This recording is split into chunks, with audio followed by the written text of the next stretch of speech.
Good evening, Valpo. VUTV Weather Director Mason Gleva here with this evening's weather update. We got another round of heavy rain and some loud storms really inbound this evening. Can't rule out a stronger storm or two really before 10 o'clock.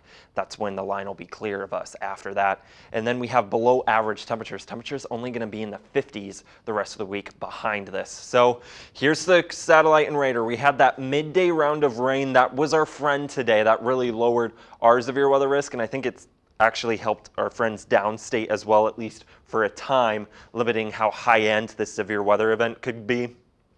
But again, you can already see that gnarly line of storms forming in central Illinois, rolling off to the east-northeast. We're just going to be clipped by the far northern edge of this, but I do think it's more of a heavy rain and maybe a flooding threat, especially in the areas that see the storms roll over repeatedly. So here's a closer look at that line of storms, really right between Champaign and Springfield. Severe thunderstorm warnings all along this. This is where the highest threat is, especially along and south of this sort of arc of storms. This is that boundary lifting back north. That boundary is going to stay south of us, keeping the severe weather risk south of us. But we do have some storms beginning to fire around here, nearing the state line now. So Gary, this will be in your neck of the woods here in the next 10 minutes. Hobart at 7:05, Valpo 7:30-ish, and then Michigan City 7:35, LaPorte closer to 8 o'clock. Again, these aren't severe, they're just loud. Heavy rainmakers, maybe some gusty winds, but we actually had gustier winds on the back edge of the storms that rolled through here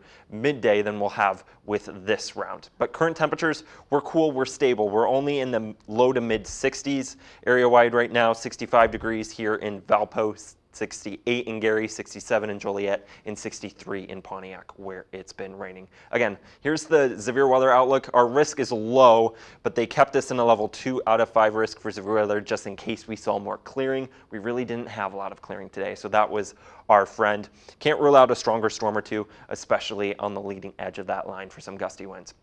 Again, just sort of reiterating what I've already said, the severe weather threat is on the lower end thanks to that earlier round of rain and storms, and the clouds really were our friend today. The main threat is just going to be some flooding in low-lying areas just because we've seen so much rain already this spring. So timing that out here, here's 8 o'clock. That initial round of rain and storms is getting in here, if not started already.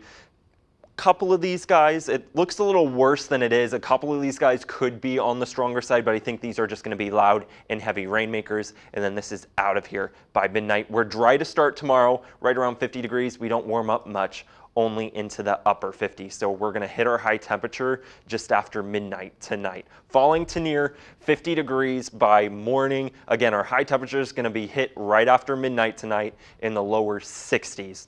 After today, we're cool and we're quiet, hanging out in the 50s through Saturday, and then back into the 60s by early next week.